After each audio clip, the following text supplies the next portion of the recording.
जय Shri Ram. Mystic path by Pratiksha में सभी का बहुत बहुत स्वागत है और हाजिर हूं मैं एक और नए वीडियो के साथ, जिसमें हम बात करेंगे शिवरात्रि पर हम भोले बाबा को जो भी चीजें अर्पित करते हैं, कैसे उनका सीधा संबंध हमारी कुंडली के हर एक ग्रह से होता है। कैसे इस शक्तिशाली दिन शिवरात्रि के दिन हम अपने नव ग्रहों को साध सकते हैं और साथ ही कार्मिक डेट और पितृ दोष जैसे जो दोष है कुंडली के या काल सर्प दोष है, उसके भी कुछ पावरफुल रेमेडीज इस दिन करके लाभ लिया जा सकता है। लेकिन उससे पहले mistake path by Pratiksha family के हर एक सदस्य को दिल से आभार, दिल से शुक्रिया। आपका जो स्नेह, आपका जो आशीर्वाद मिल रहा है, उम्मीद करती हूँ कि वो सदा बना रहेगा और हमारा ये जो परिवार है, हमारा ये चैनल है, वो इसी तरीके से जो है वो ग्रो करेगा। और जो लोग नए हैं, जिनके सामने आज ये वीडियो अचानक आया है, तो आशा है कि आपको ये कंटेंट अच्छा लगेगा और आप भी इस परिवार का हिस्सा बनेंगे चैनल को सब्सक्राइब करते हुए। तो चलिए शुरू करते हैं आज का ये वीडियो। इसमें हम बात करेंगे कि शिवरात्रि, क्योंकि जैसा पहले भी मैंने कहा था, एक कॉस्मिक रात है, एक ऐसा स्थिति बनती है कि जिसमें हम बहुत आसानी से अपने हायर सेल्फ से जुड़ पाते हैं। दूसरा, शिव और शक्ति के मिलन की रात है, तो बहुत ही खास दिन ये हो जाता है। और अमावस्या से ठीक पहले का दिन होता है, यानी कि एक नई शुरुआत का एक अवसर होता है जीवन में, या अपने जो भी प्रॉब्लम वाले एरिया हैं वहां पे एक नए रीसेट का, एक नई शुरुआत का एक अपॉर्चुनिटी होती है। तो ऐसे में हम बचपन से ही हम तो शिवालय में जाके शिवरात्रि के दिन दूध, जल, घी, बेलपत्र और धतूरा और बहुत सारी चीजें भोले बाबा को अर्पित करते आए हैं। लेकिन हम में से बहुत कम लोगों को ये उनका जो क्या कारण है उन्हें वो अर्पित करने का, और उससे क्या हम हमारी लाइफ में इम्पैक्ट होता है, वो बहुत कम लोगों को पता होगा। क्योंकि हमारे यहाँ हम लोग क्या करते हैं नॉर्मली, कि हमें जो पीछे पीढ़ियों से हमें बताया जाता है कि ये कर लो, हम चुपचाप वो कर देते हैं और वो एक रस्म अदायगी भर बनकर रह जाती है कि ये कहा, ये हमें चढ़ाना है, हमने चढ़ा दिया। लेकिन मैं हमेशा कहती हूँ कि आप कुछ भी कर रहे हैं, अगर आप उससे कनेक्ट नहीं, मतलब आप उस चीज का अर्थ नहीं समझ रहे हैं, केवल उसको कर रहे हैं, तो रस्म अदायगी भर से कभी भी हम ईश्वर के साथ कनेक्ट नहीं कर पाते हैं। ईश्वर से कनेक्ट करने के लिए हमारे मन में वो भाव होना जरूरी है। कहते भी हैं कि भगवान भाव के भूखे हैं, तो वो भाव हमारे अंदर होना चाहिए कि हम जो कुछ भी उनको अर्पण कर रहे हैं वो किस भावना से कर रहे हैं। कई बार हम ग्रैटिट्यूड के तौर पे उन्हें भोग लगाते हैं कि आप की कृपा हम पर है, हम आभारी हैं आपके, हम थैंकफुल हैं। कई बार हम किसी मनोकामना के लिए करते हैं, किसी की हेल्थ इश्यूज हैं उसको लेके करता है कोई, किसी की मनी ब्लॉकेजेस हैं उसके लिए करता है, किसी के रिलेशनशिप इश्यूज हैं, फाइनेंशियल इश्यूज हैं। तो अलग अलग चीजों को जब हमें पता होता है, तभी हमारी बात क्लैरिटी के साथ हमारे इष्ट से, हमारे ईश्वर से तक पहुंचती है। तो इसलिए आज के इस वीडियो में पहले तो हम बात करेंगे कि कैसे हम जो भोले बाबा को जो जो चीजें अर्पित करते आए हैं इतने सालों से, उसमें हर चीज का संबंध हमारी कुंडली के किस ग्रह से है, एक तो ये बात करेंगे। दूसरा ये कि कुछ हम इसमें पावरफुल रेमेडीज बात करेंगे पितृदोष से संबंधित जो हम कर सकते हैं। कुछ विश फुलफिलमेंट की रेमेडी है, कुछ जो है रिलेशनशिप इश्यूज हैं या डिले इन मैरिज है, तो क्या हम कर सकते हैं, वो भी हम इसमें बात करेंगे। तो चलिए शुरू करते हैं हम आज का ये वीडियो। देखिए, सबसे पहले हम सबसे ज्यादा भोले बाबा को क्या अर्पित करते हैं, वो होता है जल और दूध। तो जल और दूध का जो संबंध है वो होता है मून से, चंद्रमा से। और चंद्रमा हमारे मन का कारक होता है, हमारी भावनाओं का कारक होता है। तो अगर आप बहुत इमोशनली लो फील कर रहे हैं, या आप बहुत एंजाइटी में, बहुत डिप्रेशन में, बहुत कंफ्यूजन की स्टेट में हैं, तब आपको जल और दूध जो है भोले बाबा को अर्पित करते हुए उनसे ये प्रार्थना करनी चाहिए कि मुझे मेंटल क्लैरिटी दें और मेरी भावनाएं जो हैं वो सुदृढ़ हो, मेरी भावनाएं सशक्त हो, मैं मेंटली स्ट्रांग बनूं, इमोशनली स्ट्रांग बनूं। तो ये इसलिए चंद्रमा ये जो है जल और दूध का जो है अर्पण भोले बाबा को किया जाता है। अच्छा, ये दिन जो शिवरात्रि का दिन है, ऐसी पौराणिक कथाएं है कि ये चंद्र जयंती भी मानी गई है, क्योंकि ऐसा माना जाता है कि इसी वाले दिन, महाशिवरात्रि वाले दिन ही जो है भोले बाबा ने चंद्रमा को अपने मस्तक पर धारण किया था। तो इसलिए भी ये एक बहुत पावरफुल दिन है अपने इमोशनल प्रॉब्लम्स को, इमोशनल इश्यूज को हैंडल करने के लिए। अगर आप ये करते हैं तो ये काफी इफेक्टिव रहता है। दूसरी चीज हम क्या अर्पित करते हैं भोले बाबा को? दूसरी चीज होती है शहद। आपने शहद सुना होगा, लोग शहद या तो दूध में, जल में मिला के ही कर देते हैं, या अलग से कुछ लोग डालते हैं। शहद का संबंध जो है वो हमारी कुंडली के गुरु बृहस्पति से है, जुपिटर से है। और जुपिटर जो है वो करियर ग्रोथ से रिलेटेड है, जॉब से रिलेटेड है। तो अगर इस तरीके की कुछ करियर में प्रॉब्लम्स आ रही हैं, कुछ जॉब रिलेटेड इश्यूज हैं, तब आप जो है ये शहद वाला शहद जो है भोले बाबा को अर्पण कर सकते हैं। अब आता है काले तिल। आपने देखे होंगे काले तिल कुछ लोग अर्पित करते हैं। तो काले तिल जो है वो, उनका जो संबंध है वो शनि और राहु से है। तो अगर आपकी कुंडली में कुछ भी शनि या राहु से रिलेटेड किसी ने आपको प्रॉब्लम बताई है, तो इस शिवरात्रि आप जो है उन पे जलाभिषेक करने के बाद एक मुट्ठी काले तिल जो है वो जरूर अर्पित करें भोले बाबा को। ये शनि के कारण जो आपकी लाइफ में डिलेज हो रहे हैं, हर चीज में रुकावटें आ रही हैं, ये उन ऑब्स्टिकल्स को दूर करने में हेल्प करेगा।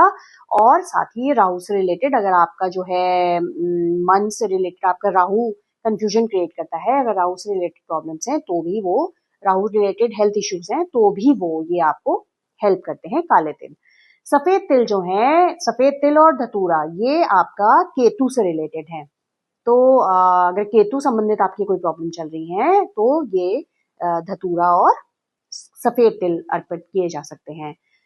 बेलपत्र का जो संबंध होता है, बेलपत्र वो बुध से होता है, मरकरी से। तो बुध किसका कारक है? हमारे कम्युनिकेशन का, हमारे वाणी का, हमारे बुद्धि का, हमारे विवेक का। तो ये जो बेलपत्र है, ये अर्पित करने से हमारा जो बुध है वो स्ट्रांग होता है, और हमारी वाणी, हमारी जो बुद्धि है, हमारा जो विवेक है वो सुदृढ़ होता है।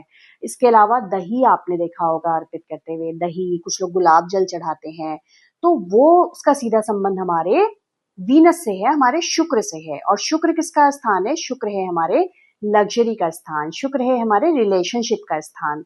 तो यानी कि अगर आप लग्जरी चाहते हैं, आप वेल्थ चाहते हैं, अबंडेंस चाहते हैं, हेल्दी रिलेशनशिप चाहते हैं, हार्मोनियस रिलेशनशिप चाहते हैं, तब आपको दही या गुलाब जल जो है वो भोले बाबा को अर्पित किया जा सकता है। तो ये कुछ वो चीजें हुई। अच्छा, सन से रिलेटेड है तो आप जो है वो गाय का जो घी होता है वो धार बनाते हुए शिवलिंग पे अर्पित करना चाहिए, या आप जो है घी का दीपक भी भोले बाबा के सामने आप लगा सकते हैं। ठीक है, तो ये वाली जो चीजें, मार्स, मंगल की बात करेंगे तो लाल चंदन, ऐसे तो भोले बाबा को सफेद चंदन घिस के लगाया जाता है, लेकिन मार्स से रिलेटेड अगर आप इश्यूज देख रहे हैं, एंगर है, कुछ आपको वैसे कोर्ट कचहरी वाले इश्यूज हो रहे हैं, तब आप जो है उनको लाल चंदन अर्पित करिए, तब आपको ये उसमें लाभ देगा।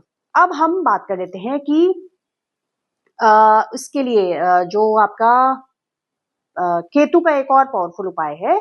उसमें क्या है कि आप कच्चा दूध लीजिए, कच्चे दूध में आप थोड़े जौ जो है वो भिगो के रख दीजिए कुछ देर। वो जब फूल जाएंगे तो वो दूध जो है जौ सहित वो शिवलिंग पे अर्पित करिए, और उसके बाद एक मुट्ठी काले तिल भी शिवलिंग पे आप अर्पित कर दीजिए। तो ये आपका जो है कार्मिक रिसेट में भी हेल्प करेगा, आपके केतु को भी जो है शांत करेगा, और आपके पितृदोष से भी आपको काफी हद तक आपको निदान मिलेगा। और इसके अलावा अगर हम बात करें, आप अगर मैरिटल उसकी ब्लिस की बात कर लें, रिलेशनशिप की बात कर लें, या शादी में डिले हो रही है, तो एक रेमेडी मैं आपको बताती हूँ। शमी आपने सुना होगा, शमी का पौधा। तो शमी के आपको 11 पत्ते लेने हैं। उन 11 पत्तों को आप एक एक पत्ता करके भोले बाबा को अर्पित कीजिए, ओम नमः शिवाय बोलते हुए। ओम नमः शिवाय एक शमी का पत्ता, ओम नमः शिवाय फिर दूसरा, ऐसे आप 11 अर्पित करेंगे। और फिर वहां पे आप जो है माँ पार्वती को सिंदूर भी लगाइए, सिंदूर अर्पित कीजिएगा। उसके अलावा अगर ये नहीं करना चाहते तो आप क्या करिए, आप जो है दूध में थोड़ा गुलाब जल मिलाइए, वो दूध भोले बाबा को अर्पित कीजिए और साथ ही 2 बेलपत्र, एक बेलपत्र में 3 पत्ते होते हैं ना, तो 2 मतलब जोड़े से बेलपत्र वो आप वहां पे अर्पित करेंगे और ये कामना कीजिए कि ये जिस तरीके से जोड़ा आपको हम अर्पित करें और ये दूध की जो ठंडक है, रोज वाटर की जो ठंडक है, जो महक है, ऐसे ही हमारे जीवन में जो प्रेम संबंध है, जो हमारे रिलेशनशिप है, वो इसी तरीके से शांत और महकती रहे और ये जोड़ा हमारा इस तरीके से बुद्धि विवेक से हम जो है वो अपने जीवन यापन करें, क्योंकि बेलपत्र बुद्ध का से रिलेटेड होता है। ये हो गया। अगर जॉब या करियर रिलेटेड इश्यू से आप डील कर रहे हैं तो आप जो है धतूरा और आग का जो फूल आता है वो आप भोले बाबा को अर्पित कीजिए और वहां बैठकर आप ओम नमः शिवाय का चैंट करिए कुछ देर बैठ के, बिना काउंट किए थोड़ी देर मंदिर में वहीं बैठ के ओम नमः शिवाय का जाप करिए। फाइनेंशियल इश्यूज अगर ज्यादा आ रहे हैं तो आप जो है वो पंचामृत बनाइए, पंचामृत जैसा आप जन्माष्टमी में बनाते हैं बाकी सब जगह, वो बनाइए और वो जो है भगवान को अर्पित कीजिए और थोड़ा चंदन का इत्र जो है आता है वो उनको अर्पित कीजिए। उसके अलावा आप जो है अक्षत जो चावल होते हैं, 1 मुट्ठी चावल भी इसके लिए आप वहां पे अर्पित कर सकते हैं।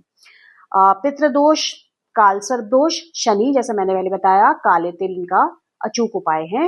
आप वहां जाके या तो जल में काले तिल मिला के वो वहां अर्पण कर दीजिए, अदरवाइज आप पहले जल अर्पित करके 1 मुट्ठी काले तिल शिवलिंग के ऊपर आप अर्पित कर दीजिए। और एग्जाम में सक्सेस के लिए आप बच्चे जो हैं वो जल के साथ अक्षत जो हैं जल चढ़ाएं और फिर अक्षत जो हैं भोले बाबा को अर्पित कर दें। और अगर आपको करेज मतलब कॉन्फिडेंस चाहिए, कुछ इस तरीके के अथॉरिटी वाले इश्यूज आप झेल रहे हैं, तब आप जो है भोले बाबा पे गाय का घी जो है वो पतली धार बनाते हुए उनपे अर्पित कीजिए या गाय के घी का दीपक भोले बाबा के आगे जला के ओम नमः शिवाय का चैंट कीजिए। और अगर आप लग्जरी, हर तरह की लग्जरी चाहते हैं, हर तरह की लग्जरी, चाहे वो आपके पैसे के मामले में हो, आपके मतलब ऐश्वर्य जिसे कहते हैं, ऐश्वर्य अगर आपको चाहिए तो आप भोले बाबा को गन्ने का रस जो है वो उनपे अर्पित करिए, वो भी बहुत तेजी से असर आपको देखने के लिए मिलेगा। अब बात होती है कि अगर कोई भी ऐसी विषय या कोई भी ऐसी चीज है जो आप बहुत दिन से चाह रहे हैं और उसमें रुकावटें ही रुकावटें आ रही हैं और आप नहीं वो अचीव कर पा रहे हैं, तो फिर आपको क्या करना है, बहुत सिंपल सी रेमेडी है। आप जो है मुट्ठी भर काले तिल और जो है 1 काली मिर्च वो ले लीजिए और ओम नमः शिवाय बोलते हुए, अपनी विश उस पे बोलते हुए वो भोले बाबा को अर्पित करिए और कहिए कि अब मैंने आपके सामने अपनी परेशानी को सरेंडर कर दिया है, अब मेरी इस जो भी ये रुकावटें आ रही हैं इनको दूर करके आपको आशीर्वाद मुझ पे अपना बनाना है। तो ये आपका किसी भी तरीके के विश फुलफिलमेंट का आपका हो गया। और अगर बेलपत्र, स्टूडेंट्स बेलपत्र जरूर करें, जो भी स्टूडेंट्स एग्जाम देने जा रहे हैं किसी भी तरीके के, स्कूल के, कॉलेज के, वो बेलपत्र जरूर अर्पित करें भोले बाबा को, क्योंकि बेलपत्र मैंने कहा बुद्ध से रिलेटेड है और स्टूडेंट्स के लिए वो एक्सप्रेशन और वो जो बुद्धि और विवेक की बात है, तो वो बेलपत्र उनको बहुत हेल्प करेगा। हेल्थ इश्यूज आ रहे हैं तो आप हेल्थ इश्यूज के लिए हनी, कर्ड मतलब दही, हनी, आक और धतूरा, ये आप भोले बाबा को अर्पित कीजिए। स्ट्रेस एंजाइटी के लिए मैंने पहले ही बता दिया है, दूध, जल और दूध मिला के कर सकते हैं, खाली दूध आप कर सकते हैं अर्पित वहां पे, क्योंकि वो चंद्र से रिलेटेड है। तो कार्मिक रीसेट के लिए अगेन जल में काले तिल मिला के आप जो है, जो आपके पास्ट लाइफ कर्मा है, उनके जो भी आपको दुष्परिणाम आपको मिल रहे हैं, परेशानियां आ रही हैं, वो आप इसके जरिए वहां पे उन्हें अर्पित कीजिए और उनसे प्रार्थना कीजिए कि ये जो समस्या है ये दूर हो। और अगर कोई भी फाइनेंशियल आपको दिक्कतें आ रही हैं तो आप एक काम और कर सकते हैं कि आप भोले बाबा को जो धतूरा चढ़ाएंगे वहां पे शिवलिंग पे, तो आप उसके बाद उस धतूरे को थोड़ी देर बाद 5-10 मिनट बाद वहां से उठा लीजिएगा और उठाने के बाद उसको आप जो है थोड़ा सुखा लीजिएगा और फिर आप उसको एक लाल कपड़े में बांध के अपनी तिजोरी वाले स्थान पे रख दीजिए और आप देखिए कि कैसे आपके जो भी ये फाइनेंशियल ब्लॉक्स है वो धीरे धीरे दूर होने लगते हैं।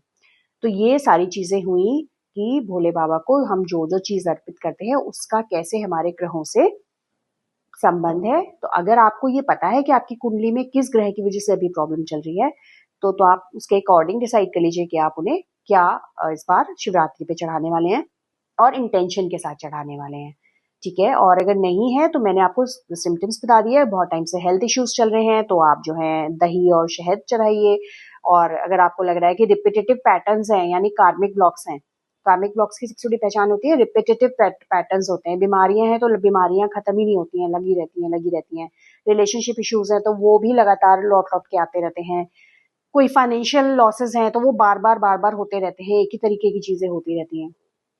तब आप काले तिल वाला उपाय जरूर करिएगा, क्योंकि काले तिल वाला उपाय तो बहुत ही पावरफुल है। अगर किसी कुंडली में पितृ दोष है तब भी, अगर आपका कालसर्प दोष है तब भी, और अगर आपका कार्मिक कुछ डेट है, कार्मिक आप झेल रहे हैं, उसमें भी आपको बहुत आराम मिलेगा। तो आप ये सब रेमेडीज जो आपको सही लगे आप करिए, और इंटेंशन के साथ कीजिए, अपनी भावना को सर्वोपरि रखिए।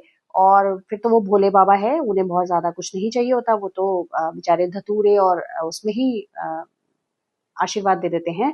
तो बस बात सारी आपकी भावना, आपके इंटेंट की है, और जो भी कार्य कर रहे हैं उसे समझकर, उसका अभिप्राय समझकर करेंगे तो आपको भी अच्छा लगेगा और ईश्वर से आपका कनेक्शन भी हो पाएगा। तो अभी के लिए इतना ही। शिवरात्रि से रिलेटेड एक और इंटरेस्टिंग वीडियो मैं बहुत जल्दी लेकर आने वाली हूँ, जिसमें हम बात करेंगे शिव के स्वरूप से जुड़ी, कि उनके स्वरूप में जो जो चीजें हैं वो क्या कहती हैं, और उस पे हम लोग चर्चा करेंगे। तो जल्द ही आपसे फिर मिलूंगी। हर हर महादेव।